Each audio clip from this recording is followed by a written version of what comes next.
In this long video, we're going to go into details as to why you should not host people in your Airbnb for, month to month, or, a long time period. Let's say 2 months, 3 months. You still can, but it's a certain way you want to go about doing it. So the first thing I'm going to tell you is why you should not. And so what you should not do is allow them to stay in your unit for more than 28 days. And so you should put your booking minimum 2 stays. You don't want to do minimum 1 day stays, because if people stay in your place for 1 day, essentially it's no different than a motel, and you don't want your Airbnb to be construed as a motel. Now, in the beginning if it's a new listing, in the beginning of your listing, Airbnb encourages you to give 20%.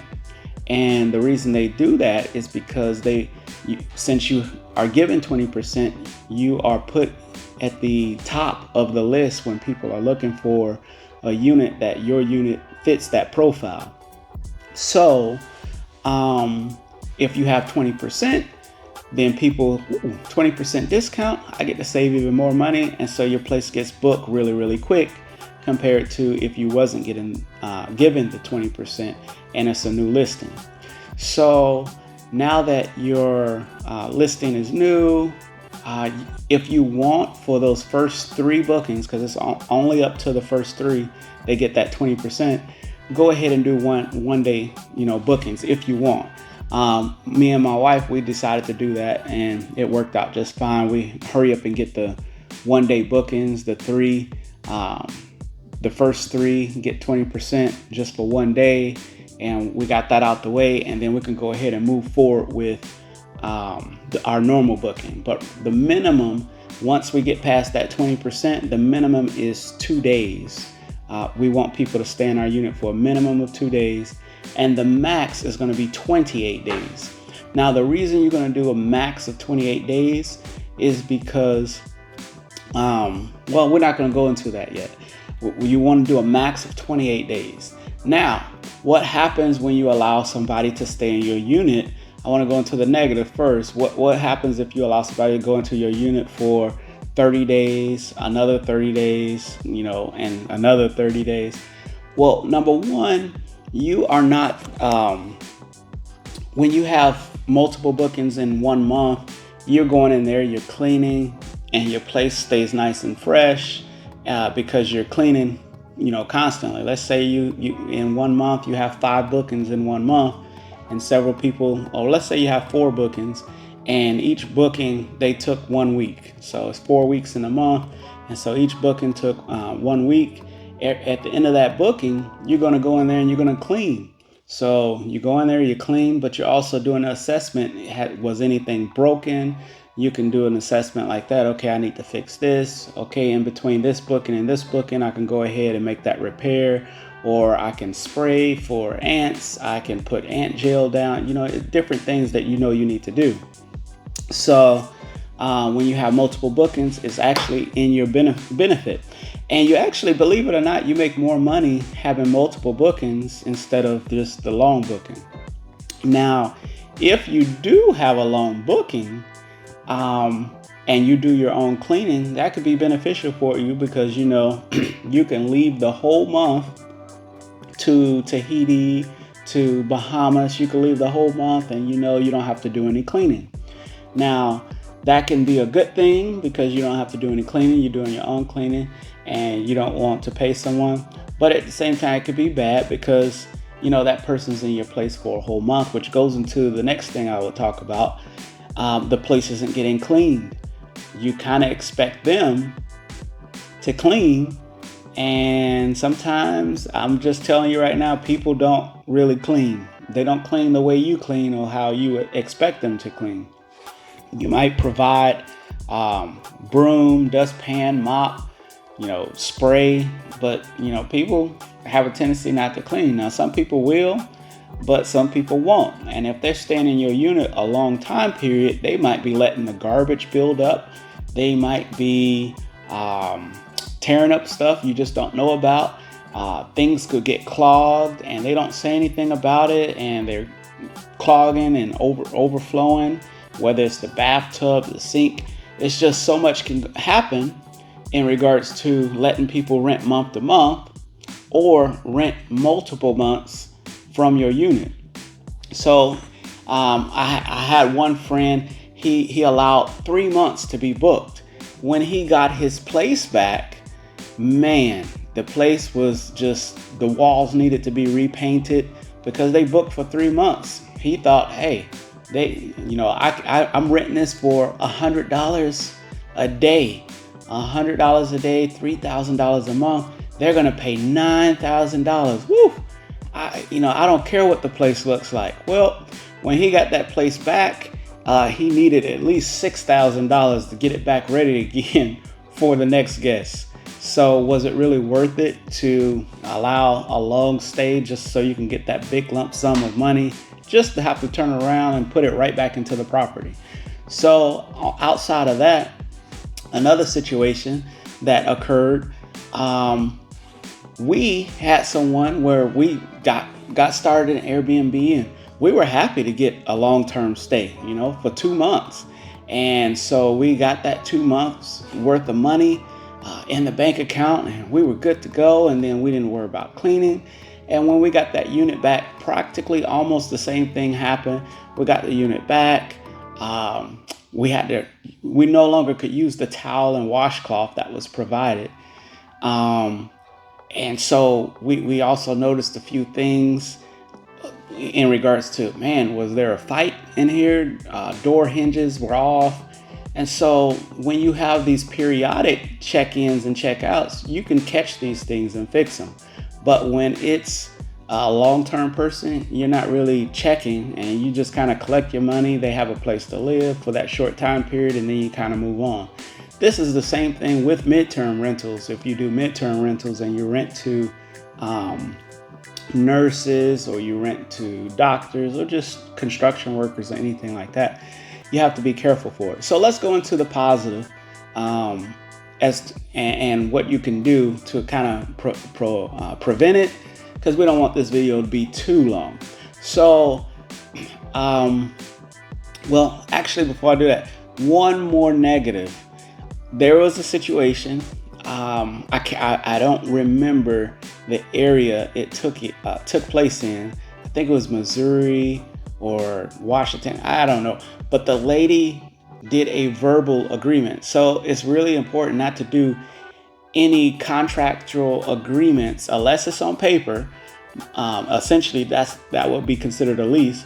But if you do any contractual agreements outside of Airbnb, it's going to be kind of hard for you to get that person out and stuff like that if they decide they don't want to leave.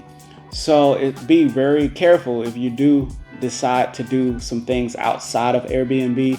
Make sure it's more organized. For instance, if you set up your own website and people can book your unit on Airbnb, or they can book your unit on VRBO, or they can book your unit on your own private website, that's organized, that's good. But if you just do like this particular lady did, she just did a verbal agreement. The lady said, hey, can I stay for 2 more days? I'll pay, let's say the normal rate was $100. The lady said, I'll pay $150 instead. So the lady would make an extra $100. Well, it turned into 1 year and 6 months of the lady living in this lady's Airbnb, because it was a lady that was hosting and it was a lady that was that had booked. And this lady lived in this host Airbnb for 1 year, 6 months for free. And I mean, it got to the point where the lady cut the electric off, cut the water off. The Airbnb guest got in contact with the city and said, she cut the water off on me. And then she told her lawyer, yes, the guest went and got a lawyer and said she cut the water and electric off on me. The city made the owner of the house cut the water back on, because legally you can't cut the water off on somebody if they're renting your space. And this goes into normal rentals as well as Airbnb. You can't just cut the water off on somebody if they're in your unit, even if they're in your unit illegally. So what happened was this lady made a verbal agreement, And so the verbal agreement, you can stay for extra 2 days for the extra $100. That $100 turned into 1 year, 6 months of chaos. The lady's collecting no money on her unit. She still has to pay property taxes. She still has to pay insurance. She still has to pay for maintenance on the house. She still had to keep the utilities on. She still had to, take care of anything major with the house that's on the outside per se. And she was collecting no income. This lady lived in her house for 1 year, 6 months. And so what she actually created a lease on the property. So she created a lease on the property, and after she created a lease, she also had mail go to her house. And so by creating a lease and having mail go to her house, pretty much she claimed the house as her rental unit. And so when she did that, she was able to continue to live in the unit. And the reason that she couldn't get the host couldn't get the lady out is because mainly she went over that 30-day time period. So for 30 days, on that 31st day, that's considered long-term lease. So to avoid long-term lease, what you want to do is you want to make sure that a person can book your place only the max 28 days. If they book it only a max 28 days, you have 2 days to still get that person out by calling the police. So it still fits under like a hotel. So what happens is the person stays on the 28th day, they haven't checked out. They roll into the 29th. You can call on the 28th day for the police to come out, and the police will tell them that they need to get out because now they're trespassing. Or if it rolls into the 29th day, you can call the police and still have that person removed because that person is trespassing. So what you want to avoid is a person staying in your unit for 30 days. So in that case, with that last story, the lady, she made a verbal agreement. So make sure if you are going to do a deal outside of Airbnb, make sure you have it in writing. So actually have a lease agreement. But if you're not going to do a lease agreement and you're just going to do a verbal agreement, the judge did honor that verbal agreement that they could stay for two extra days. However, that person took it further. The person that was staying, they took it further, created a lease agreement. And I mean, like I said, the lady went as far as she cut the water, electric, and gas off. You can't cut the electric, water, and gas off on somebody. She tried her best to, remove doors. She had to put the doors back on. So really, to avoid having to file eviction, because you do have to file eviction on someone if they're in a long-term lease. The way you avoid the long-term lease, max 28 days, which gives you the extra 2 days to get the person out. So you do not want someone to book your Airbnb for a long term unless that person, they need to book multiple bookings. So if they want to do 3 months, they're going to have to do 3 bookings for 28 days. That's the best way to do it. But also the reason you want to be able to have a new booking, because that allows you to be able to go inside. You can clean, make sure that they get fresh sheets, make sure they get fresh washcloth, make sure you can go in there and clean. You can also see if there's been any damage. That way you can go ahead and address that. And we also get this a lot where people say, hey, the drain is draining slow. A lot of times it has to do with female hair, and that's just the normal thing. So you want to put strainers in all of your drains, the sinks, as well as your just like your kitchen sink. You want to put a strainer in the drain for your bathtub as well as your bathroom sinks, because females, they have long hair. That shedding, that stuff gets clogged in the drain super easy. So you just want to have a strainer. That way all you have to do is just pop the top off the drain itself. It depends on what kind of drain you have, that they push it to stop it, or you pull it up. You could take that off, look inside, you can see the strainer, remove the hair, put the strainer back, put the top back on, and you're good to go. But other than that, that's the gist of it. You do not want people to stay long term in your unit consecutively over 28 days. So with that being said, I'll try to make more videos directly related to topics that you all have asked for. So if you do see, if I said something that wasn't clear, just go ahead and leave a comment. Just say, hey, can you clarify on this? Or you can ask a question, hey, what about this? What do you feel about this? We've experienced quite a few things with Airbnb. So I think the next video is probably going to be do not allow Instabook. Instabook is evil. All right, so other than that, thank you for watching. Don't forget to like, don't forget to comment. Let us know what you want to see, what you don't want to see, what clarification you need.